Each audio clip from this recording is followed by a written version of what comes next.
ఎడారి దేశానికి చెందిన ఓ ప్రముఖ వ్యాపారి 100 ఒంటెలపై సరుకు వేసుకుని దూర ప్రాంతానికి ప్రయాణమయ్యాడు. సాయంత్రమైంది. ఆ రాత్రికి ఓ గ్రామం పరిసరాల్లో బస చేసి ఉదయాన్నే ప్రయాణం కొనసాగించాలనుకున్నాడు. ఒంటెలను ఎడారిలో కట్టేసి డేరా వేసుకుని కాస్త నడుం వాలుద్దామని నిర్ణయించుకున్నాడు. 99 ఒంటెలను ఇసుకలో కర్రలు పాతి కట్టేశాడు. ఒక ఒంటెకు మాత్రం తాడు దొరకలేదు. అలాగే వదిలేసి పడుకునేందుకు మనసొప్పలేదు. ఖరీదైన ఒంటె పారిపోతే చాలా నష్టం. పనివాణ్ణి ఒంటెలు చూస్తుండమని చెప్పి సమీపంలోని గ్రామానికి వెళ్ళాడు ఆ వ్యాపారి. అక్కడ అతనికి కావలసిన తాడు దొరకలేదు. విచారంతో తిరిగి వెళ్ళిపోతున్న వ్యాపారిని ఒక గ్రామస్తుడు ఆపాడు. విషయం ఏమిటో కనుక్కొని, నా దగ్గర తాడైతే లేదు, కానీ నీకో పెద్ద మనిషిని పరిచయం చేస్తాను. అతను తాడైనా ఇస్తాడు, లేదా ఏదో ఒక ఉపాయం అన్నా చెబుతాడు అని వ్యాపారిని పెద్దాయన దగ్గరికి తీసుకువెళ్ళాడు. ఆ పెద్దాయన వ్యాపారి చెప్పినదంతా విని ఓ ఉపాయం చెప్పాడు.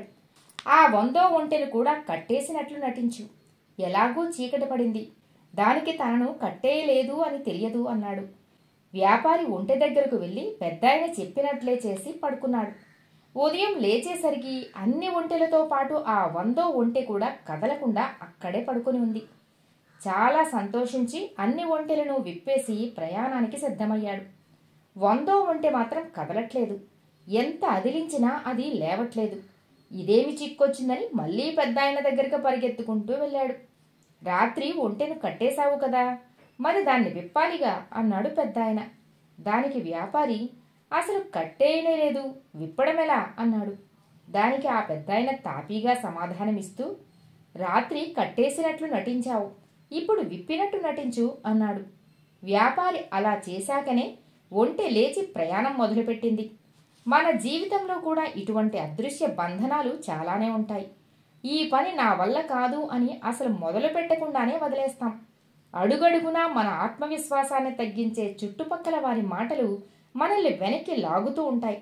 నేను గవర్నమెంట్ స్కూల్లో చదువుకున్నాను, నేను పేద కుటుంబం నుంచి వచ్చాను, నా వల్ల కాదు అని మనకు మనం చెప్పుకునే మాటలన్నీ ఆ 100 ఒంటెకు కట్టిన తాడులాంటివే, కనపడిని సంకెళ్ళే. కాస్త ఆత్మవిశ్వాసం కూడగట్టుకుని ముందడుగు వేయాలి. ఆ తరువాత వెనక్కి తిరిగి చూస్తే అక్కడ అసలు మనల్ని కట్టిపడేసే తాడే లేదని అర్థమవుతుంది.